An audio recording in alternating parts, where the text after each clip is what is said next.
My name is Charisse Beach, and I am the new author of At-Risk Students, Transforming Student Behavior.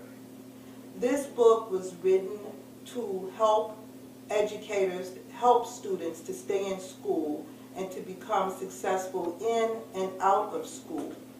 Typically, I work with families who have had some struggles in keeping your kids safe, keeping your kids in school, and I wanted to first deal with the school, have the school become the center or the refuge for the students to get the help that they need. Hi, I'm Julia Alexander, and this is a special segment of Be Informed. Today I have the privilege of interviewing Ms. Charisse Beach. Ms. Beach is the assistant principal at Lynn Thigpen School. What a Black History moment for us. She's also the writer of At-Risk Students. Hi, Charisse, how are you? Hi, Julia, and thank you so much for having me on your show. Let's talk a little bit about your book, At-Risk Students. Tell me about that book. Yes, this book had been about 5 or 6 years in the making. I had the privilege of serving 9 different counties of students who were kicked out of school for various behaviors, and we were able to find out what kind of strategies worked on working through those issues and getting the students back into school with the desire to learn and succeed. So I put together the strategies that my staff and I found worked.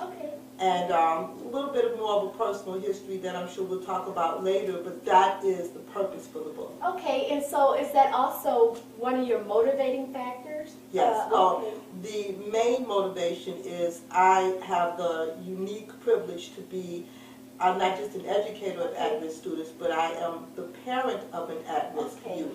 My youngest son, Oliver Beach, was basically at risk of many factors from age 5 that we could trace back to see in terms of his behaviors at school and out of school as well. So with him, as I'm going through the process of raising him and working with other students and seeing some of the same characteristics, I just felt that schools needed to know what they look like and how they can economically and realistically work with those students. Okay, and it's interesting that you should say that because that was going to be one of my next questions. School need to recognize, but parents need to also recognize too. So at what point should a parent recognize, and how do they? Well, it is difficult to know when things don't look right, when things don't feel right. They should recognize that things aren't right. And so often, and I was guilty of it as well, you look for other reasons. Denial. Yes. Look for environment. You look for, oh, it's that friend that they're hanging around with. At the end of the day, you need to first accept that there's something wrong, and you need to seek professional assistance on what the issues are, and seek treatment. Whatever that treatment is, it can be something as simple as mentoring. And I don't mean to diminish mentoring, because mentoring is powerful, but it's often overlooked. So something as easy fix as pairing your child with a mentor who's believing in your child, who is willing to help your child, that could be all it takes. And then it could also go to the spectrum of psychological testing, therapy, talk therapy, medication.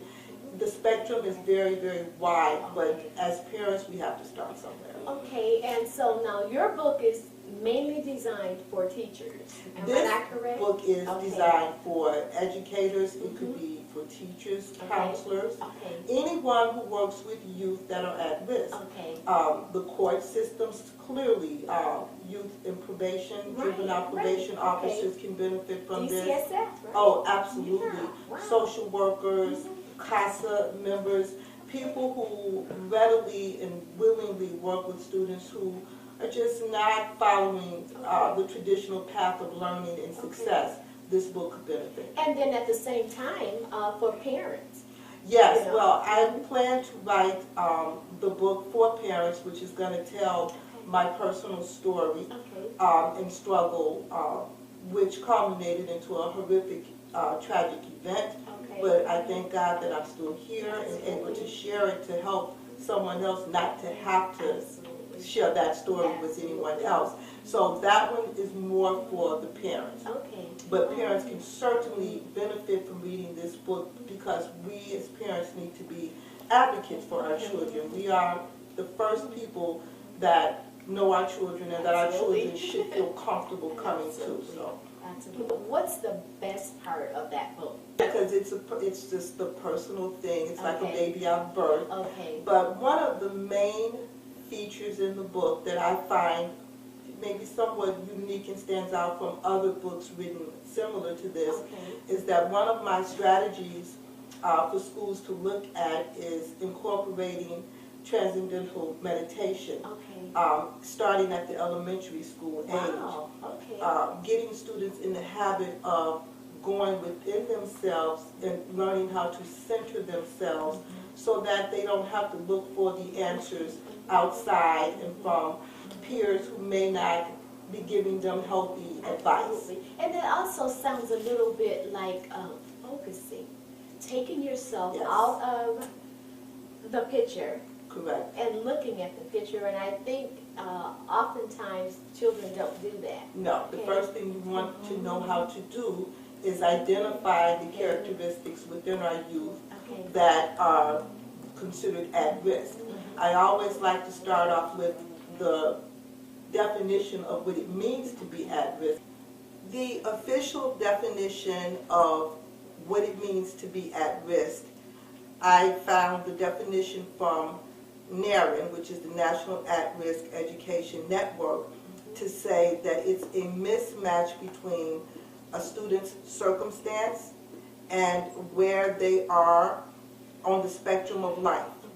If they were in a good place, they would be doing everything they needed to do to be successful. So the definition doesn't suggest that there's something wrong with the student. It's just something in that student's everyday environment is off balance. Okay. And schools are on the front line to provide the services to help these students.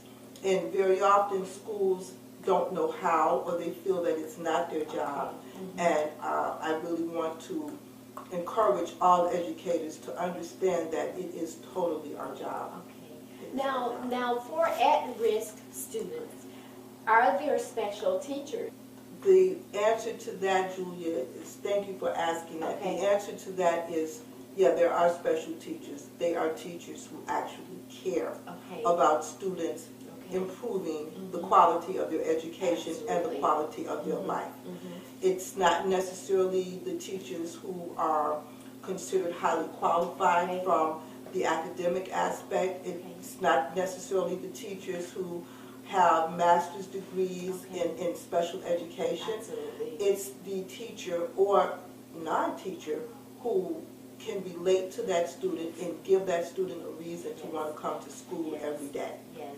I call it the teachers that don't worry about a paycheck, but concerned about the children, and there are still plenty of those teachers out there. Absolutely. Well, Charisse, I absolutely love this cover on this book. Thank you, Julia. It says so much. Who chose this cover? Well, the publisher sent me a link, Okay. and they suggested that I look through all of the art cover and Okay. see what I like, and they also gave me the option of looking somewhere else on my own. Okay. So I took my time over a period of maybe 3 days, Okay. and between my oldest son Robert and I, we just kept looking back and forth, and then I emailed this one to him, and I Okay. said, what does that mean to you? And he says, well, it's an eraser, they're getting rid of something old, they're trying to make something better, and I said, Yes. bingo, that's exactly Exactly. the image I want to convey. Exactly. Getting rid of the old ways and making it better. I had some people to want to encourage me to Okay. self-publish. Okay. And again, the decision cannot always be about money. Absolutely. I feel when you deal with educators, there's a certain amount of expectation of, Okay. if you can't sell your idea to a publisher, to an educational publisher, how am I going to convince educators that there's some validity to what I'm trying to say? So I went with Roman and Littlefield Okay. publishers. They're out of Maryland, and my relationship with them was and remains very, very good. They're very supportive. I can reach out to them at any time and get an immediate response. So they worked on the art, cover, and design of the book. It's awesome. I love it. I love it. Well, let's go into dedications. I know you have some dedications in your book. Well, yes. I felt that my staff from Premier Academy had a huge impact on how I was able to put together the strategies that worked and tweak the ones that didn't. So I owe them a great thanks for being the support that I needed. And Jeff May, who was the executive director at the time, I thank him for hiring me. And, you know, the usual people, you know, my oldest son, Robert, my daughter-in-law, Nicole, my best friend, Cheryl, and other friends that were a part of my writing the book and you know, kind of holding down the fort when I would get so consumed. But my one and only dedication is to my grandson, Elijah Beach. As I state in the book, he is the destination for my journey. And I feel that without him being a direct support and a direct focus for me, I don't know that I would even be as passionate now. But so he's a huge person for me. And I think that's wonderful. And she speaks of Elijah Beach, which is our camera.